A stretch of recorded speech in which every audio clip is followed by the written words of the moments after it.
Welcome back to Switch to Linux. Today we are going to have a look at FerenOS. This is the next version that is going to be based on Ubuntu instead of Mint, and it has Plasma instead of Cinnamon. In this video we're going to walk through the brief installation, and we are going to have a look at some of the things that make FerenOS a little distinct distro. So as you start out, we have this experimental screen just warning us, and it gives us a link to all of your different bug fixes. Then we also have some color customization and theming issues, which we're not going to do right here because this is the live key. The welcome screen is going to pop up if you're on the live key, giving you the option to install now. So we're going to go ahead and do that.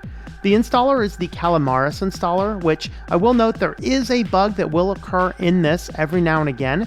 And it does not have anything to do with FerenOS as much as the installer itself, where sometimes it will not successfully clear out your disk if you're making a disk partition. In this case, it worked out for me, and some of the times I was testing this, it did not. So you can see how simple the Calamaris installer is. Select your partition, select your location, your keyboard, your users, and then wait until it's done installing. So we'll be back here when this is done with the installation process. So now we have the option to go ahead and just restart. So we click the restart. It'll take about a minute or so before it goes ahead and restarts the system for you before we land back on the login screen. So we'll go ahead and get logged in, and then again, it will boot up in just about a moment or so later. Now, since this is still the experimental, we are continuously getting this experimental screen. This is a great warning to let you know that this is not ready for prime time yet, and they also have the option down here to indicate going into the auto start settings to disable that dialog. So we'll go ahead and look at the auto start, and then that will pop up under this box. So we're going to have to minimize the box there or just close it, whichever you prefer. And then you'll see here the welcome screen, the latte, and the WIP notice is that notification that this is still a work in progress. So once we click through, we are now going to go through. We have the option here to install the codecs, which are not installed on a lot of Linux distros out of the box, but we do have a nice installer to do this. This is just because of legal restrictions. So once we are done with that, we can go over and we can choose from a variety of different layouts. So the tablet mode, and I'm not completely clear as to what exactly the tablet mode is. Maybe the panel's just a little bit bigger.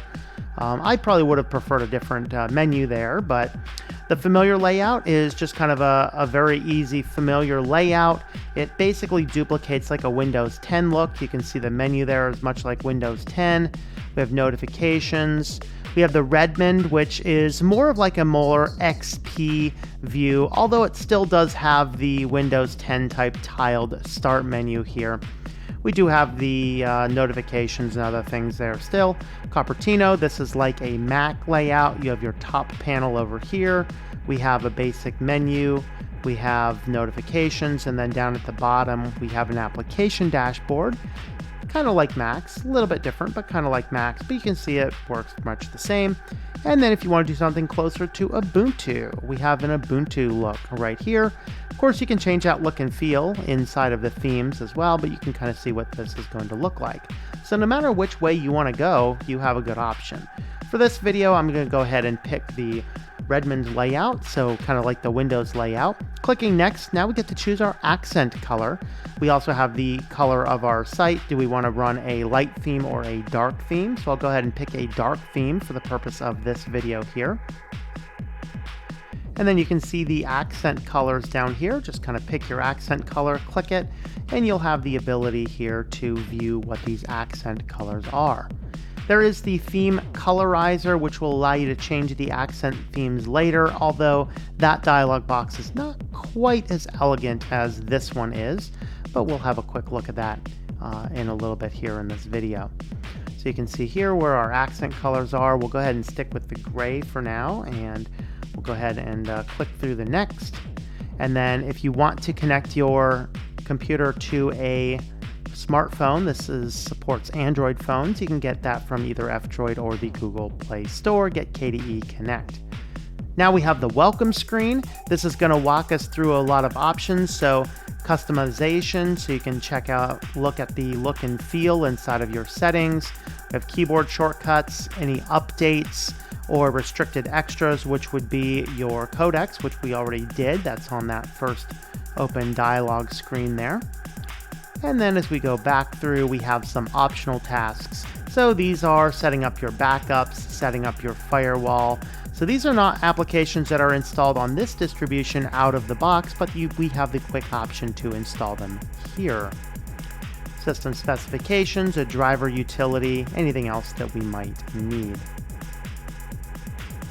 So let's have a look at how much system resources this is going to use right out of the box. Let's see if we have HTOP installed or not. So going right into console there. And it looks like HTOP is not installed, but there should be a system monitor on here that comes from your KDE platform. There you go, cases guard. So with this, just having a quick look at your system load, it looks like we're running on 0.65 gigabytes of space here. So not bad as far as system resources are concerned. Now, one of the features that makes FerenOS nice and useful is we do have a lot of interesting tools. One of these is the web browser manager. This is good because a lot of distros try and force you into a single web browser, but in this case, it gives you a number of different web browsers to choose from. You can see Firefox, Chrome, Chromium, Vivaldi, GNOME, Web Opera, Brave, Falcon, with Vivaldi being your default web browser. But you can choose any of these, just kind of pick the browser that you would like to install, enter in your administrative password, agree to the terms if there happens to be a terms of service for using the browser, and then click the button and it's going to go ahead and install this. This way you don't have to go into the software installers just to look for the different web browsers. One of the things that he used to have on here is a similar thing for running Wine. It's not in the system anymore, but he did say that if you try and double click on an exe file, it will give you the option to install Wine. Although that might be a bug in the current work in progress, he did indicate. So our software installer is based on the Linux Mint installer. And I think this is a great choice because Linux Mint installer is one of the best installers that's out there. You can pick your categories. In this case, we're looking at our Office categories. You can pick from a variety of different things. Here's some accessories. Of course, a lot of your KDE applications are installed on this one. This does have Flatpak support, of course, and it also, I believe, has Snap Package support if you are interested in either of those. Various applications, we just have nothing too bloated, not a lot of extra programs, just basically system utilities here. We have Geary there for email. And other than that, just a series of KDE applications. So we have Krita instead of GIMP. We have the full LibreOffice suite. And then some map functions and a few other things to help get in there. I did mention the theme colorizer. It's right here. This is how you can choose to change your highlight colors. Like I said, it's not quite as elegant as the original startup screen, but you can go ahead and kind of pick what it is. You know, do you want the dark, the light? Do you want whichever one it is? Just pick one that you want, click OK. It's going to apply that theme, and then you'll see here in the menu that it has actually changed its highlight color inside of the system. As far as our file manager, he made the decision to keep with Nemo instead of using Dolphin. A lot of it's because Dolphin has that controversial thing where you can't go in there and open it as root. So we do have Nemo installed on here instead of Dolphin by default. You can see here we can switch our users. Our power has our lock, log out, switch users. Inside of our system settings, this is where KDE just has so many different system settings. There's nothing in here that's super customizable, but you will find when you go into that look and feel that all of those different FerenOS themes are actually in there. So if you want to change between your different built-in theme settings, you can go ahead and do that from right inside of here. We have the nice desktop configured with our icons. It does look very nice. He gives us a variety of different wallpapers to choose from, mostly based on his FerenOS theme, which are very nice wallpapers you can see here. We have our mouse actions, location for the desktop.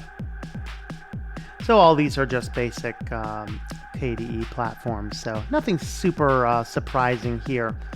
But it is a nice setup, very good configured desktop here.